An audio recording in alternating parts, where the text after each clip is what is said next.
nous depuis le début.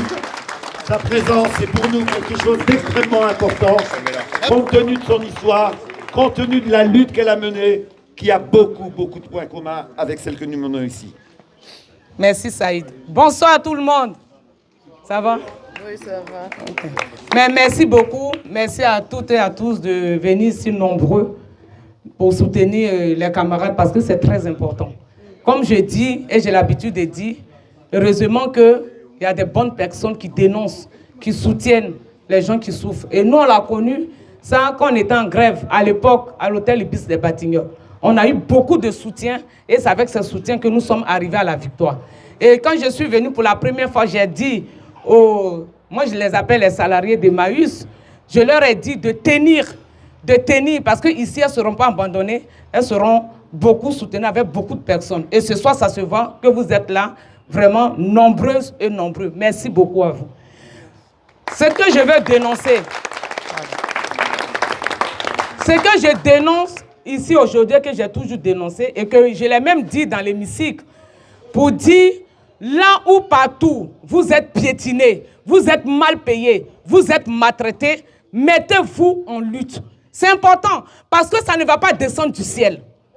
Ça ne va pas descendre du ciel pour les avoir gratuitement. C'est la lutte, c'est le combat qui peut faire qu'on peut obtenir des choses. Et nous, on l'a fait pendant 22 mois. 99% de toutes nos revendications, nous avons gagné. Et quand je suis venu, je leur ai dit, ne baissez pas les bras. Parce que ce traitement qu'ils ont eu, c'est inhumain. C'est de l'esclavagisme, il faut le dire. C'est de l'esclavagisme. On ne peut pas traiter des êtres humains comme ça. C'est impossible, ça ne se fait pas. Et je leur ai dit encore que l'abbé Pierre est en train de tourner dans sa tombe. Parce que c'est parce qu'il a demandé, c'est pas comme ça, il voulait qu'on traite les êtres humains chez lui. Il a créé Emmaüs, c'est pour aider. C'est pour venir en aide aux personnes. Pas pour les maltraiter, pas pour les rabaisser, pas pour les mettre dans l'esclavagisme. C'est pas normal. Donc c'est pour ça que moi je redis encore ici ce soir, il faut tenir bon. Parce que je sais qu'à la fin, quand on tient, on gagne.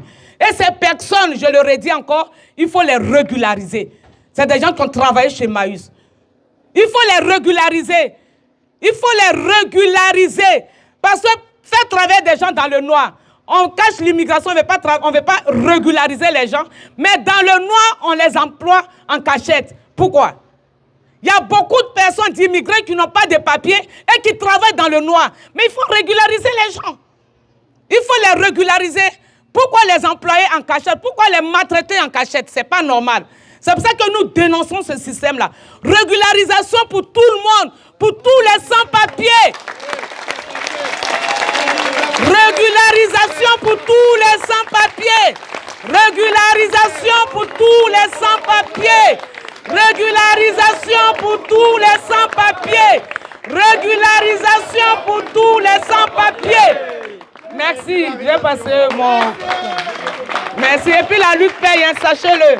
L'union fait la force. Et merci à vous, vraiment, les camarades, d'être venus vraiment soutenir. C'est normal. Merci beaucoup. Merci. Alors on a un second député qui est venu nous soutenir. Donc on va lui donner la parole. Hugo Bernalicis. Merci.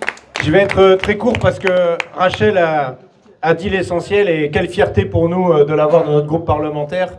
Et j'imagine ici de l'avoir présente et de donner du courage et de dire que c'est possible, quand on tient bon, d'avoir victoire.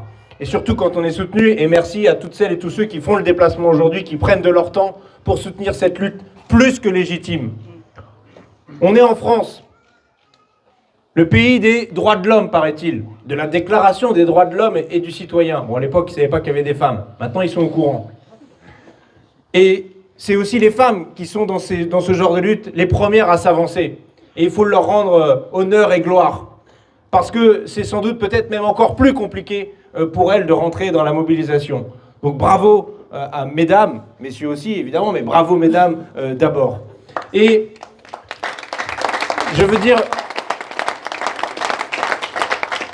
une autre chose, et je ne vais pas m'adresser à vous qui êtes ici présents, mais au préfet. Parce que, à votre demande, à plusieurs reprises, on lui a écrit. Moi aussi, je lui ai écrit. Et je lui ai écrit un message très spécifique. Je lui ai demandé de régulariser tout le monde ici, sans attendre de décision judiciaire. Parce que je connais la musique. Ah, il y a une enquête en cours. On ne sait pas, il faut voir. Peut-être qu'ils ne sont pas vraiment esclavagisés, peut-être juste un peu. Sauf que, on connaît les délais de la justice. Et je ne suis pas là pour accabler la justice en tant que telle. On connaît ses moyens aussi. Mais on connaît surtout les délais. Ça veut dire quoi? Qu'il faut attendre 2 ans, 3 ans, un procès, avant de régulariser toutes celles et tous ceux qui ont subi cette situation? Non! La mesure de protection, c'est tout de suite. C'est maintenant, en l'état de ce qu'on sait déjà. Il n'y a pas besoin d'enquête pour savoir que c'est déjà compliqué pour elles et pour eux. Il n'y a pas besoin d'enquête pour savoir qu'ils ont besoin d'avoir des papiers pour leur dignité, pour justement pouvoir se défendre, y compris dans le cadre de la procédure judiciaire. Alors, monsieur le préfet, je le redis encore une fois, c'est tout de suite qu'il faut des papiers pour toutes celles et tous ceux qui se battent à Emmaüs. Et pour tout le monde aussi. Mais tout de suite pour ceux qui sont là. Je le dis, je l'affirme, et je le redis, et on le redira au préfet autant que de besoin. Non, c'est hors de question d'attendre la fin de je ne sais pas trop quelle procédure. Et il a le pouvoir de le faire. Il a le pouvoir, il n'y a pas besoin de demander à Darmanin ou je ne sais pas quoi. Parce que si on passe par celui-là, on n'a pas fini. Mais je tiens à le souligner une nouvelle fois. C'est déterminant pour la suite de la lutte. Et puis sinon, il y a la caisse, évidemment, de solidarité, qui est elle aussi déterminante pour la lutte. Et je contribue aussi à la faire valoir et à la soutenir. On a fait notre part pour la France Insoumise, on continuera de le faire. Mais c'est bien, effectivement, parce que la lutte, ça coûte. Ça coûte dans beaucoup de sens du terme, et notamment financier. Donc on a besoin de votre solidarité à toutes et à tous. Encore bravo, gloire à vous, à votre mobilisation, et vivement la régularisation.